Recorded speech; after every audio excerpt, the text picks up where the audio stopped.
Yay Networks. 13 has been my lucky number for a while. Like, it's always a sign of good things to come for me. This is 13, a Taylor Swift fan podcast, breaking down every song, every Easter egg, every era, and every theory. Hosted by the biggest Swifties, Nick Adams, Anna Szabo, Amy Nichols, and Lacey G. Welcome to 13, a Taylor Swift fan podcast. My name's Nick Adams. I'm Anna. Amy. And I'm Lacey G. And today we got to break down quite possibly Taylor Swift's most popular song, most well-known song. Am I going too far out on a limb saying that? I think it might be. I mean, it's so recognizable. Everyone in the world knows Shake It Off. It caused an earthquake. It sure did. That's right. It sure did. So this is track number 6 on 1989 Taylor's version, and Shake It Off was written by Taylor Swift, Max Martin, and Shellback.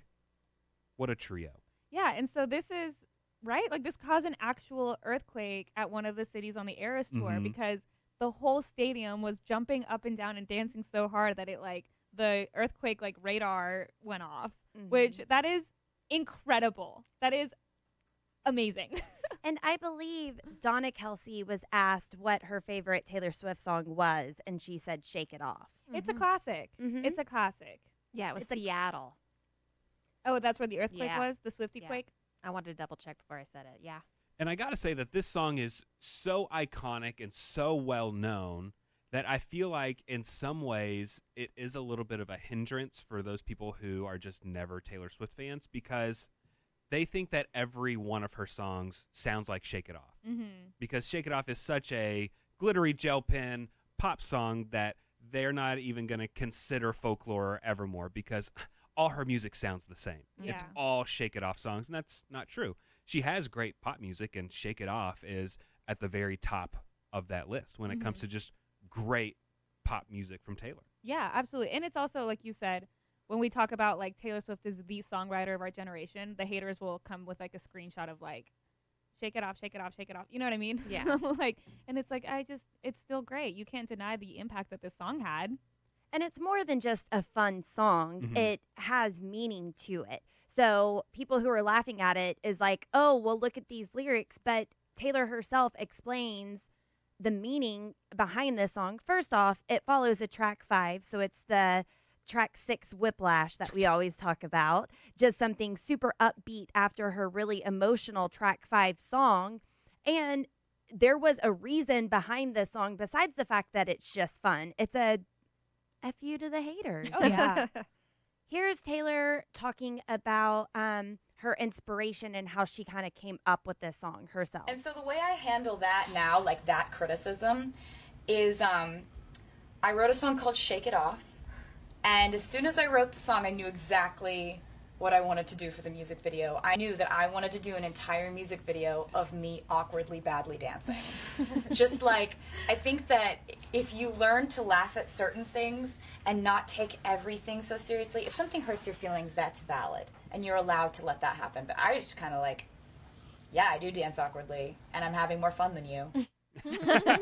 And we see this theme again in the music video for Delicate, Yeah. where she's just on purpose dancing in such a cringy bad way. But But it it's works. like the girls that get it, you know? And the girls that don't. And she's so good about taking her own advice in that kind of way, too, because, I mean, and we've said it multiple times, but in this era, the 1989 original era in 2014, Taylor was huge. She, like, was one of the biggest pop stars in the world already. And this is the mentality that she has of, like, yeah, y'all can criticize me all you want, but I'm going to shake it off. And then you also look at her now. Like, she's even bigger than she was then, fame-wise, and even probably arguably getting even more criticism all the time. And she's still, like, she's going to be herself. Like, Yeah. she's not going to not dance at an award show because y'all don't like it, you know? And the bigger Taylor Swift gets, the more relevant this song gets. Exactly. Like Yeah. the song's relevancy didn't end in 2015 Exactly. or didn't end at Reputation. Yeah. It follows her because it's still true. Yeah. No matter how big she is, she's still going to get hate, and people still aren't going to agree with her.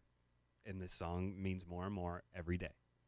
Yeah, because Taylor had this thought in her head. She was replying to the negative criticism that people were saying. And that's what helped her be able to come up with this song. Her and Max Martin or Shellback got together. She's about to say it in this.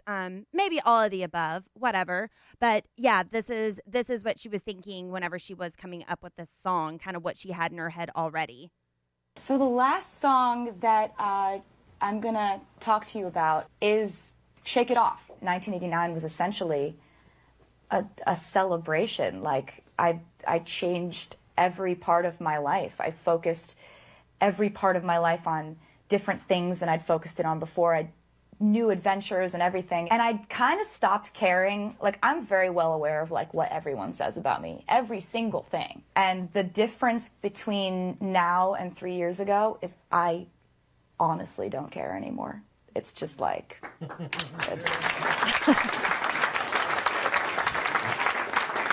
and life is much better that way. And I kind of wanted to write something that sounded like the way I feel about all that. But the problem was I had all these lyrics and I didn't have, writing session was coming up and I'm just like, I'm not getting a melody. I'm dead. I don't know what I'm going to do. The thought terrified me. So I kind of sulked into the studio and I was like, guys, I have like an idea that's like lyric, but I know the vibe I want. I want it to start off, and the second the song starts, I want it to be the song where, like, if it's played at a wedding and there's this one girl who hasn't danced all night at the reception, all her friends come over to her and they're like, you have to dance, come on, you have to dance on this one. Yeah, so she did this as a response to the haters. She's making fun of her awkwardness, especially in the music video, and encouraging other people to join in and have fun. Who cares what you look like? Who cares about being cool? It's more fun to get up and dance and look silly while you're doing it than to not dance at all. I love to dance. Can I dance? Absolutely not. Retweet. None whatsoever. I look silly. I'm having fun. I don't care. And it's therapeutic, and it's so great. And Nick, I don't know if you remember this, but when we went to go see the Eras Tour movie in theaters, it was like the first weekend that it was available, and going into the movie, remember, we like weren't sure. We're like, are people going to dance in the theater? Are they not going to dance? Are we going to sit there and watch? Like, what's the vibe?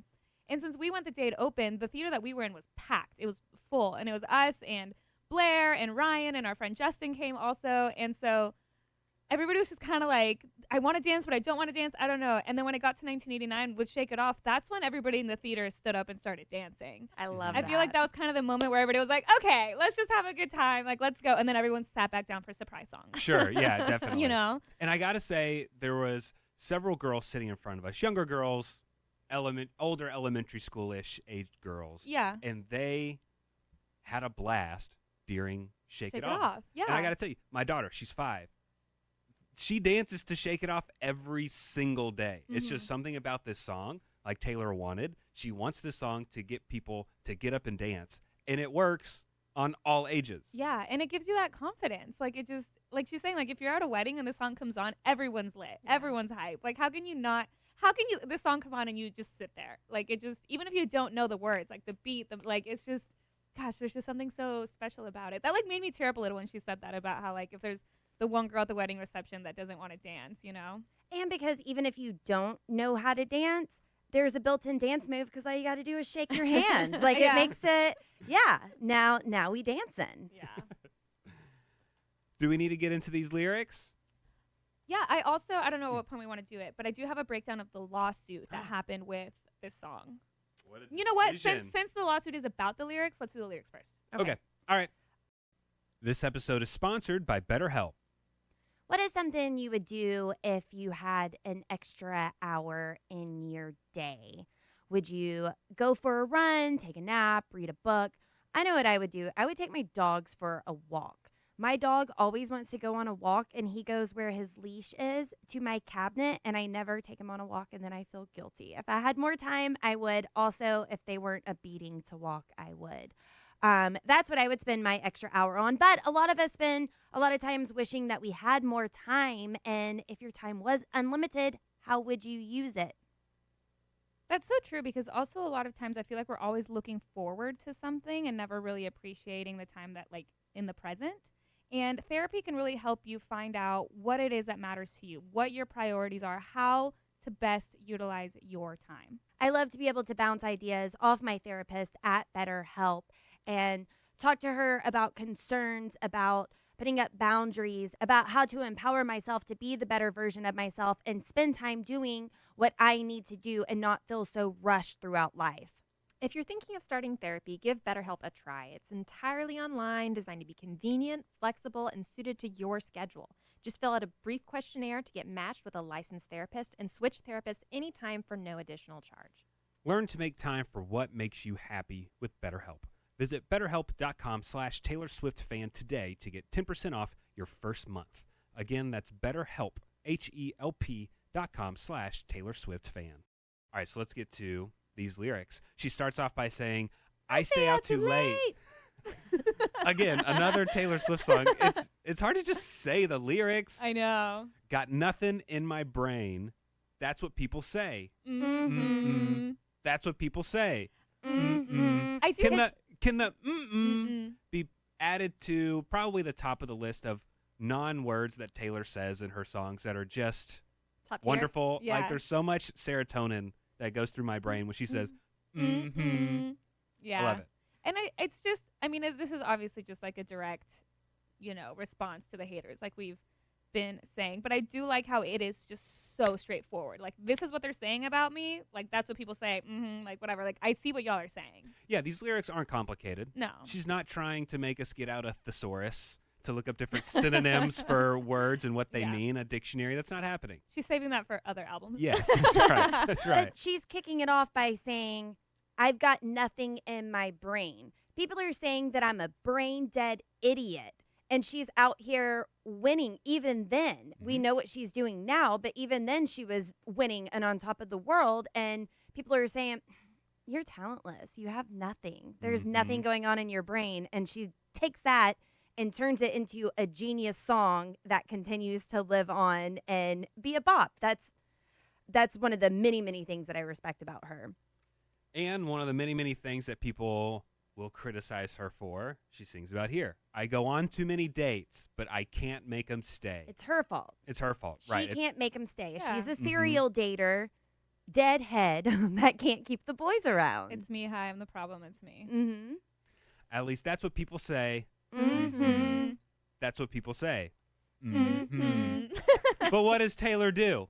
I keep on cruising. Can't stop, won't stop moving. It's like I got this music in my mind saying it's gonna be all right. Okay, so that line, I've got music in my mind saying it's gonna be all right, is going back to the fact that people are criticizing her, calling her talentless, but she's still listening to the creative voice in her head saying, you've got this music, you've got the lyrics, you got the ability, and you're going to be all right. So she's able to shut out all the intrusive thoughts and know that she's going to be okay because her creative mind's like, they're saying this, but I've got all this still in my head that I need to get out. And I just think that's Yeah. genius. Do you think that because I know we do, a lot of people do, we as Swifties, like we joke and say that Taylor Swift is our therapist, but the reality is that like her music is, her art, her music, her lyrics have always just kind of like, I find a lot of comfort, a lot of support just like in her music. When I'm sad, I listen to Taylor Swift. When I'm happy, I listen to Taylor Swift. It's like her music is there for me. I wonder if she has an artist like that. Like, who is Taylor Swift's Taylor Swift?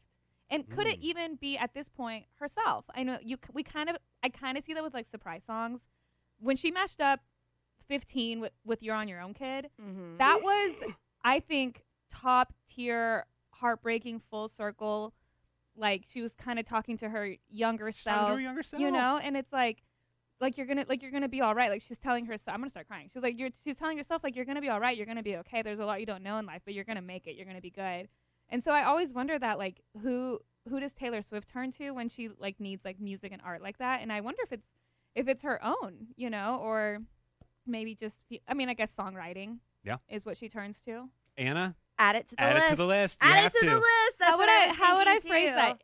Who is We'll just your replay this inspiration? clip. Who is your Taylor Swift? We're gonna forget. We always forget why we add questions. Just write the note down and we'll figure out how to say it later. But that's Okay. a really great question because whenever we see Taylor Swift at award shows, she's singing everybody's songs. Yeah. It's impressive how much So- music she knows. Yeah. So who is she truly a fan of in that aspect? I mean, I don't believe her to be fake. So I do think she's a fan of all the artists that she's up and singing. She respects everybody for the art that they're putting out. Mhm. But who is she a fan of in that inspirational way, in that therapeutic way Mhm. that Anna said? Yeah. Yeah. I mean, we see that she inspires herself. You know, Mhm. her past music inspires her more recent stuff. Mhm. So absolutely. Yeah.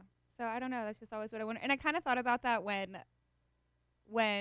she went to the premiere of her movie and she was in the theater Yeah. watching herself.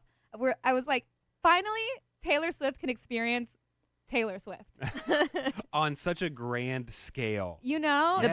biggest. And when she was in Vegas after the Super Bowl, she got to be drunk at a club when Taylor Swift comes on. That is Mhm. the epitome of girlhood. Like, I'm just so happy that she's so happy right now. But I've just always wondered, what she turns to. Ooh, I mentioned Donna Kelsey loving this song, but we've seen Travis Kelsey dancing many times to Shake It Off. Yeah, you're right. Yeah, You're This absolutely song right. and Love Story. He's jammed out many times, but I'm talking about out in public without Taylor Swift. Yeah. We see him dancing along at the Eras tour, which Mhm. is just love. He's Absolutely love. Nick. I kind of feel like Travis Kelsey is like you. Like he's like a pop girly. Tall, nice beard, muscly, handsome, Talented. Athletic, pretty, loves Taylor. Known Yeah. for being the best, like right. top of his Yeah. game for sure. Hall of Just like our very Fame. own Nick Adams. And You're I see no right. difference. You're right. the Yeah. Venn diagram of Travis Kelsey The overlap. and Nick yeah. Adams is It's a actually- circle. But the circle becomes a heart. Hey, you know what? In all seriousness, I could see your love story kind of like the way that you respect your wife and your love story is also admirable. Travis Kelsey and Taylor Swift have a different kind of love story because of everything else that she's been through, the ups and downs, and then finding her own Prince Charming. But you've always been your wife's Prince Charming Mhm. throughout the way, minus a gap. I don't Yeah. but you're Thank very you. respectful of your wife Thank you. and y'all have an outstanding love story as well. Thank you. I did just think of another way me and Travis Kelsey Let's hear are it. similar. Both of the women in our lives are the breadwinners. Isn't that great? and blonde. We're kept men. That's what it is. That's right. And blonde. beautiful blondes. And beautiful. Yeah. Yeah, Yeah. Mhm. yeah. Incredible. But the reason I said that is because Travis is a 1989 pop girly. Like he is Yeah. always dancing during Shake It Off, like always dancing during the 1989 era. And when when we first caught wind that they were dating before he attended any of the shows, in an interview they had asked him like, "What's your favorite Taylor Swift song, or what song are you hoping to see in concert?" And he said "Blank Space" was his favorite song or Nice. one that he was looking forward to, or one of those things. So he's a pop girly, and it's so funny because he's so cute in the way that oh my god, sorry, totally different. Travis Kelsey, did y'all listen to the latest episode of New Heights? I've heard clips. I've seen clips. So they do no dumb questions, and there was a Swiftie that sent in a question, and her username was Cornelia Street Girly, and so Travis is reading it, but it's like Cornelia Street, like ST Street, and he's like Cornelius T Girly. Cornelius T Girly, Oh, and no. Jason's like, yeah, maybe I think Cornelia. They like really struggle with like They how do you haven't pronounce gotten to the Cornelia Lover Street? album yet, guys. And it's just so funny. Like it made me smile so big that he was just like Cornelia Street Girly. Yes. And then he like answered the question that she had. But I thought it was so cute. Like he's just vibing. You know. Well, and that's relatable too because there's so many new Taylor Swift fans Travis Kelce. now. Yes.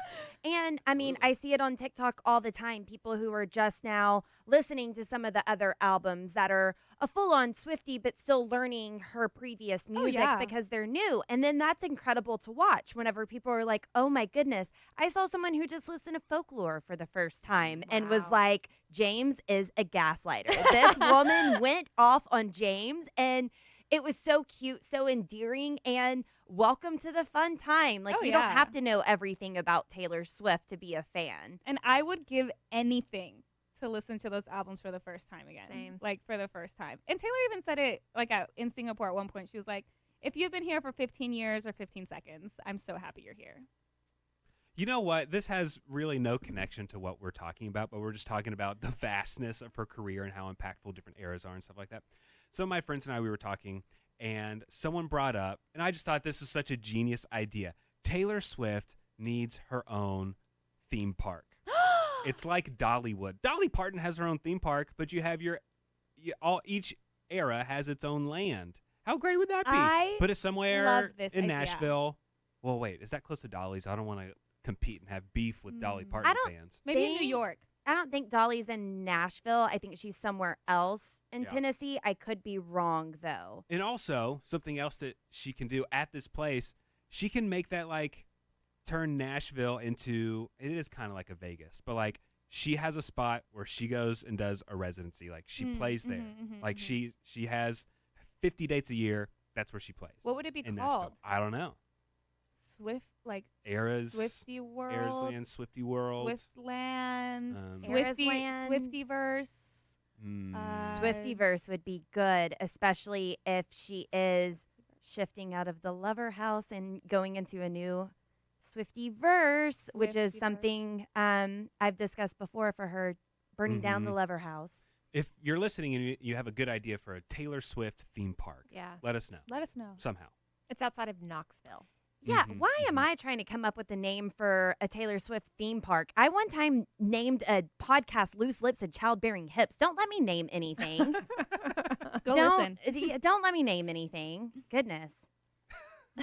What are your dogs' names? What'd you name them? Oliver and Stanley. Those are And- good. Those Those are are fine. good. Those Those are are great good. names. Those are great names. And apparently there's some old school comedians, very, very old school, a duo that was Yeah, Stan and Ollie.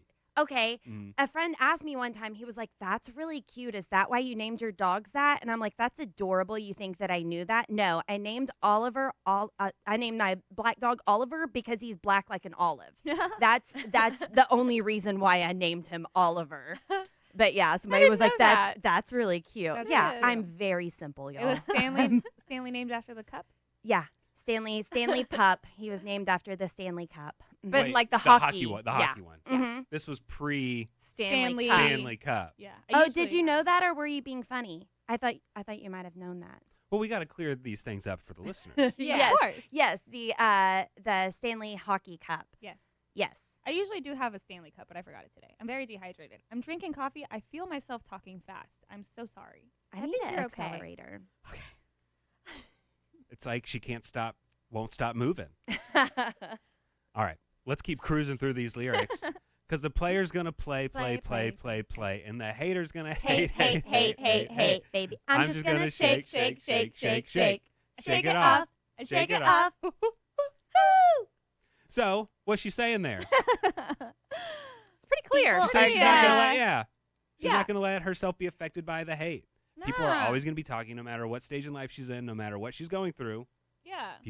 She's just not gonna listen to it. Watch Yeah. out. Talking, hating. Yeah. You can say what you want to say, but I'm gonna brush it off because I'm just fine. She I'm did gonna be say- just fine. She said in an interview with Rolling Stone, she said, "I've had every part of my life dissected. My choices, my actions, my words, my body, my style, my music.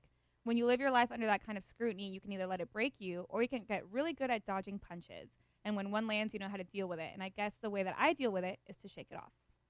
Can I ask a question? I hope this isn't dumb. That's a different episode. What? Dumb Can I ask, questions. can I ask Dumb you a question? question? Oh. I understand the whole chorus. I get Yeah. everything she's saying. But the first line, I've always wondered what players is she talking about? She's talking about guys who are players? I think so. Is that who she's talking about? Like the dating game, right? Because Yeah, the it's rest like- she's talking about like critics and stuff like that, fakers, heartbreakers, things like that. Is she referencing men? She's the player. Yeah, She's because the she player. can't hold on to a man. Because what's the phrase like? Don't hate the player, hate the game. Sure. Yeah. I think that's kind of what I get from it. Like And she's the player. She's playing the dating game, the dating game. right? Okay. Like, don't hate the player, hate the game. Like, sorry, I'm trying to find love. Like, why are y'all all up in my business Okay. about it? She could also be talking about the game as in the business world, Right. That the too. music industry. It doesn't have to be relationships. Mhm. Well, I mean, romantic relationships. Yeah, just overall, even dare I say, the game of life. Mm. That was deep, Anna. Thank you so much. But you said it really fast. I'm like sweating. I feel like I'm talking very fast. I'm gonna slow down. I need to go listen to like Evermore after this. Heartbreaker's gonna Break, break. break. Sorry, slowing it down for Ian.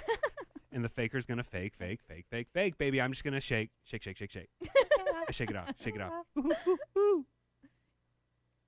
Shake. Shake. I never miss a beat. I'm lightning on my feet. And that's what they don't see. Mm-mm. That's what they don't see. Mm-mm. I do love this part of the music video, though. Just her dancing and being light and having a good time. I love this, that she's making fun of it. She's lightning on her feet. She's dancing anyway because she's having a good time. She's dancing on her own, making the moves up as she goes. Yeah. And what she just said, I never miss a beat. I'm lightning on my feet. I know she's saying, I know what you're saying about me. I'm not dumb to not realize what's being said. I don't miss a beat. I know what's happening. Yeah. Right. But I'm lightning on my feet, so I'm switching up what I'm doing, and that's what they don't see. Mm-mm. That's what they don't see. Mm-mm. I'm dancing on my own. I make the moves up as I go, Moves up as I go. and that's what they don't know. Mm-mm. That's what they don't know. Mm-mm. I feel that you can also apply that to how she switches genres. You know, I mean, this is 1989 was when she went like full pop. And I think at one point she had kind of said, you know, like she was kind of doing what was expected of her, so she switched it up. And then she did that again, you know, when she tried a different genre with alternative. And she's good at that. Like she quick on her feet, lightning on her feet, make the moves up as I go. Like she's gonna figure it out, and we have the absolute honor to see what she does. She definitely plays by her own rules and always has, especially, I mean, with this tour, with changing genres. Like she says in the tour, like, oh, what are you going to do? You're going to go out and do a 3.5-hour concert with all your eras in it? Yeah, I'm going to call it the Eras Tour. Like, you damn right I'm going to. Speaking of, did you guys notice in the Eras Tour movie, which was filmed in LA, yes, during that part where she's like, oh, so you're just going to go out and like, oh, you put out 5 albums until like whatever. It was right there. She said 5 albums. Nobody picked up on Nobody picked up on I that. didn't. I didn't. I'm just repeating. I'm just repeating what you're saying. I've mentioned that before. Not that I picked up on it, but yes, other people have said that always bothered them. What is the 5th album? Dang, I'm not listening to you. Oh, I know you should. 13 a Taylor Swift. Amy, subscribe. 13 a Taylor Swift fan podcast. You're the closest one sitting to her, too. I don't know. Mhm. There was something else that I had realized. What was it? Move along. But I keep cruising, can't stop, won't stop grooving. It's like I've got this music in my mind saying, it's going to be all right. It's gonna be all right. And she goes back through the chorus again. players and the haters. Mhm. And then she's jumps back into saying, shake it off. I shake it off. I. Which that's a cool one, too. I. I shake it off. And then Nick. she get, what? Sorry, Nick. You talking about and then she jumps off. Just reminded me of something really, really funny. Back in 2014, Taylor Swift was performing Shake It Off at the VMAs. And she's up on stage, like up on this platform above the stage. And she's getting ready to jump into her dancers, and her dancers are going to catch her. And she stopped at the VMAs and was like, I'm sorry, I know this is the VMAs, but I'm not going to do that. And then she takes her time. She's trotting, but you can hear her like breathing into the microphone, going down, and then she continues on with the song. But she stopped the VMAs and was like, I'm not gonna do that. I'm not gonna jump into the dancers right now. Like, this doesn't look safe. And then everybody's just waiting for her and laughing. I mean, it was comical. It wasn't a cringe moment or anything. It's just one of her boss moves to say, I'm not gonna do that. Hey, I'm not. She makes the moves up as she goes. I know, she's lighting on her feet. But we saw it there at the VMAs. Mm-hmm. And then she gets into another very iconic moment in all of Taylor Swift's music. Mm-hmm. Hey. Just think, while you've been getting down and out about the liars and the dirty cheats in the world, you could have been getting down to this sick beat. My ex-man brought his new girlfriend. She's like, oh my God. I'm just gonna shake it to the fella over there with a hella good hair. Why don't you come over, baby? We can shake, shake, shake. Someone had to do it. Gosh, you have had way too much coffee. I know. I do love it in the Eras tour when the fella over there with the hella good hair, and she always has that guy with the really great hair dancer Yeah. sitting there and shaking his head. Also on Kids Bop, they don't say hella good hair. You forget that hell is a cuss word to kids. So on Kids Bop, it doesn't say hella good hair. Wait, I'm sorry. From now on, we need the Kids Bop version I know. of every Every song. Did we do that when we broke down Mad Woman? or No. whenever we do Ivy. Yeah. Let's see what Kids Bop says about Ivy. I don't know what it says. That is so- Now I need to Oh, look it up. shoot. I know. I just know this because my sister couldn't say it. That's so funny. She would have to skip over the hella part or turn it down if it wasn't the Kids Bop version. I love That's that. so great. I've also noticed sometimes when Travis is in the audience, she points at him. The fella over there with the hella good hair. What I do love about this moment is she's kind of playing into the game of what everyone's calling her out on. Everyone's saying she's dating too much, she's going out too much, but she's saying, hey, while you were out there getting around with the liars and the dirty cheats of the world, you could have been getting down with this. Like even though people are calling her out, people are hating on her, she still knows she's a prize. Yeah. You could have been getting down with this. Yeah. To this Mhm. sick beat, which she trademarked that. This sick beat. Did she? Mm-hmm. All right. I've got it on a sweatshirt. Kids Bop version is really good hair. Oh, To the fella over there with the really good hair. That's Makes good. sense. Okay. Clean. Yeah.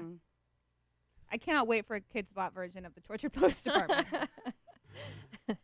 And she goes back into the chorus again, and she says, "Shake it off" a couple more times, Yeah. and the song is over. And that is all the lyrics for "Shake It Off." So Iconic. there's definitely controversy over this song because later on down the road, she got sued over this song Yes. by a group Yes. called 3LW. Do I have that right? Yeah, I have kind of like a Spark Notes version Hit us with of what happened because this lawsuit that we refer to as the Shake It Off lawsuit, of course, it spanned a couple years, which at one point we were wondering because the lawsuit was still going on when she started re-recording her albums. Mhm. And so I'm really curious if the lawsuit changed her plans of the order that she was going to release Well, them. I mean, you'll correct me with the timeline here in a second, but I feel like I remember we had the Colbert interview and we thought, okay, 1989 is coming out. Yeah. And then all of a sudden I keep hearing about this lawsuit more. Now all of a sudden 1989 just isn't happening and we're getting red. Yeah. And then eventually the lawsuit was settled. Yeah, or and there dropped was or other something. hints too, like there was kind of like this sick beat, or there was like a journal that said like "Shake It Off" like on her merch store. Like there was kind of hints at it, but yeah, let's go through the lawsuit. So this is kind of like the Spark Notes version, the Swifty Sparks Fly version, if I may. So "Shake It Off" was on 1989, came out in 2014, that we know. In September of 2017, songwriters Sean Hall and Nathan Butler, they filed a copyright infringement lawsuit against Taylor Swift, Big Machine Records, and Sony Music Publishing and anybody involved in Shake It Off. So in their complaint, Hall and Butler accused Taylor of stealing the central lyrics from their song "Players Gonna Play," which is a song released by the R&B group 3LW in 2001, and that song eventually reached number 81 on the Hot 100. But yes, I definitely remember that song. Yeah, Growing players, up, for sure. they They're gonna gonna play. And the and the haters, haters, they they gonna gonna hate. So Taylor's lawyers quickly shot back at the lawsuit, saying that it was fundamentally flawed and it should be dismissed, arguing that the short snippet of lyrics was not creative or unique enough to be covered by copyrights. So they cited more than a dozen earlier songs that had used similar phrases, including 1997's "Play a Hater" by Notorious B.I.G. and 1999's "Don't Hate the Player" by Ice-T. Mhm. So Players Gonna Play, the 3LW song, was not the first to use this phrase, is basically what they were arguing.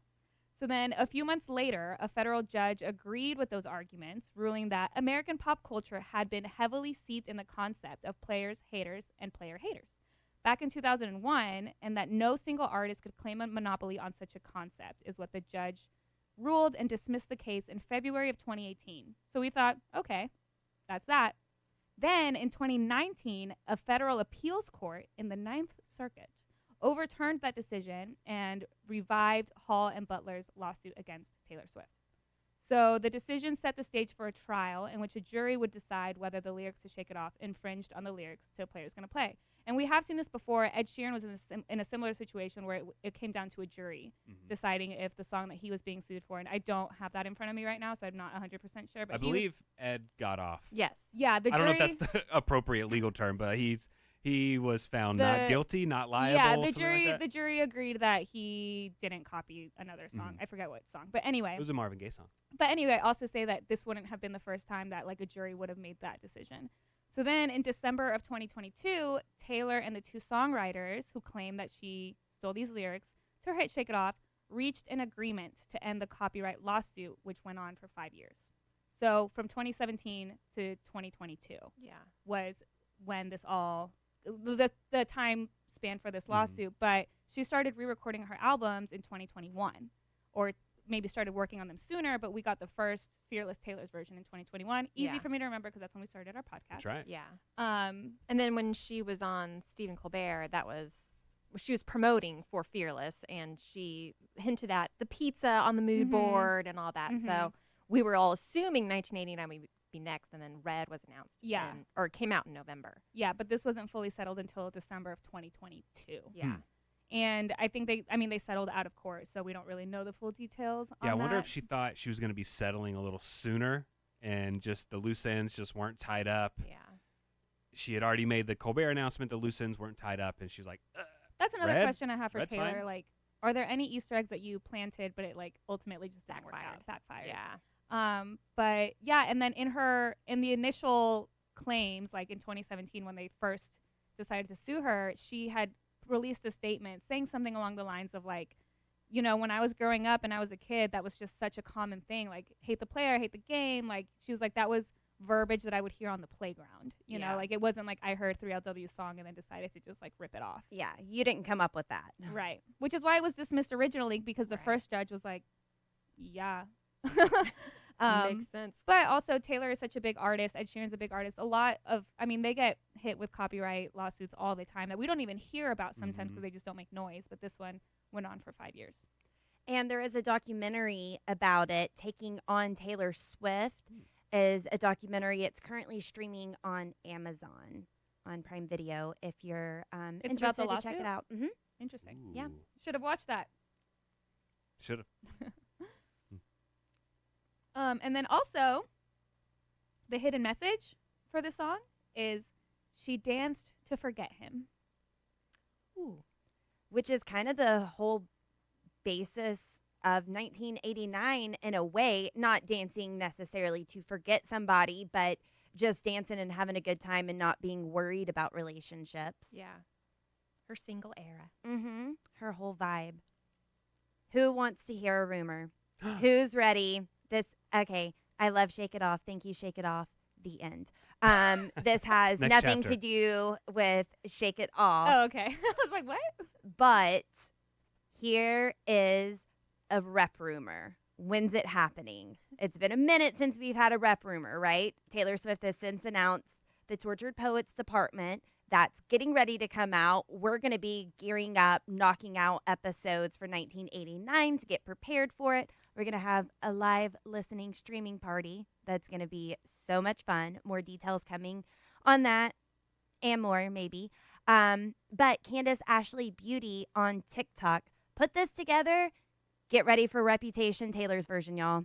The Snake is coming out of exile next week on the 15th. When we go back to the March 15th, the Ides of March, the day Julius Caesar was assassinated by his friends, stabbed in the back. Yeah. So there's that. And then, of course, March 16th, Snake Saturday, the day that St. Patrick drove all the snakes out of Ireland. What you got coming, Taylor? What you got? What you got for us? We want to know. Hey, I know I that. don't hate the ideas there. She might be Yeah. onto something. Yeah, anything is possible in the world of Taylor Swift. Yeah, she's been making the moves up as she goes. And people have said she has said there's not going to be, why did I just lose it? There's no there's only There will be no reputation. explanation. Thank you. Yes.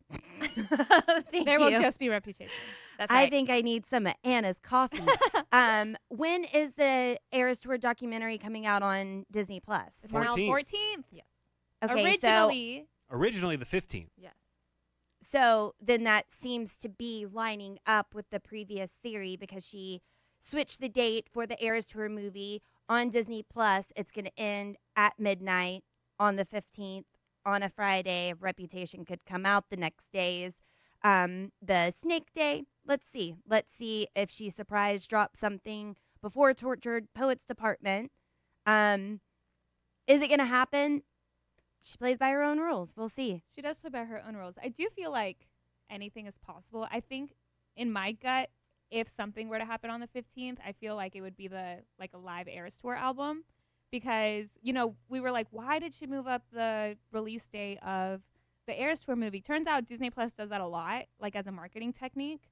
They will announce a release date for a new show or anything, and then a few weeks before they're like, oh, we're going to move it up and make it earlier, and it's just like a marketing tactic. However, Taylor Swift is in a different realm of that because it's not like it suddenly became anticipated, right? Like it's always been anticipated.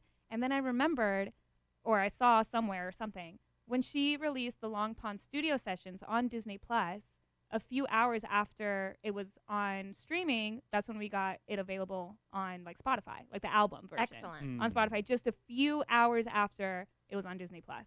And that's what makes me think that nothing is far-fetched, anything is possible. Maybe something related to Reputation, but I feel like if I had to put my money somewhere, I would think it's like an Eras Tour live album. And then I saw someone on TikTok or Twitter or somewhere say that maybe the reason that she's been throwing up the twos could be because, because we've been wondering, is the tour going to change after the Tortured Poets Department? And it's like maybe she's doing Eras Part 2, Eras Tour Part 2. And just changing things up. Hey, watch the whole movie. That's Part 1. And then we got Part 2. And then we'll get a second movie. Yes. Of Part 2. That would be great. For Part 2. Did you Anything is possible. Did you see on this recent leg in Singapore, whenever Taylor's performing Midnight Rain and she says, he only thinks about me whenever I'm on TV, or he never thinks about me except for when I'm on TV. And she always does the really cute, like Anna just did, and she sticks her tongue out. She did it too the other day. Yeah. So she's crazy. And Taylor Nation has been tweeting that a lot too and using it in their captions. And they also posted that other thing. The two With sisters? with the Yes. cats. Yeah. Yeah, or the cat. You got two sisters coming or something? Yeah. What was that about? I don't know. Mhm. We don't know. we'll have to see. She's got so much in her brain. Nice. Way to circle back. Before we started this, we were like, oh, you know what? Never mind, because we were recording for a while. I was going to say we've almost got an hour, but there's 10 minutes of dead air before we started talking. Never mind. That's okay. The point is we can talk about Taylor Swift for a long time if we need to. We do have 300 episodes of this podcast. All right. Do you guys think that we covered Shake It Off well enough? Will Taylor be proud of our breakdown of Shake It Off? I think so. I hope so. Hope so. Hope she is. All right. Well, that does it for this episode of 13, a Taylor Swift Fan Podcast. If you haven't already, subscribe to us on whatever podcasting platform you're listening to us on right now. And also check out our new YouTube channel. And if you haven't already, leave us a good review, leave us a good rating. All the ways to contact us are in the description of this podcast. And we're going to have a fun listening party coming up for the Tortured Poets Department. So more details on that. And maybe we're planning other things too. Two? We're planning other things too? Maybe. Who knows? Maybe. But join us next time. The next song we are breaking down is track number 7, I Wish You Would. I wish you would. I love it. Thanks for listening. The 13, a Taylor Swift fan podcast. Subscribe for free and leave a positive review on Apple Podcasts, Spotify, or Google Podcasts.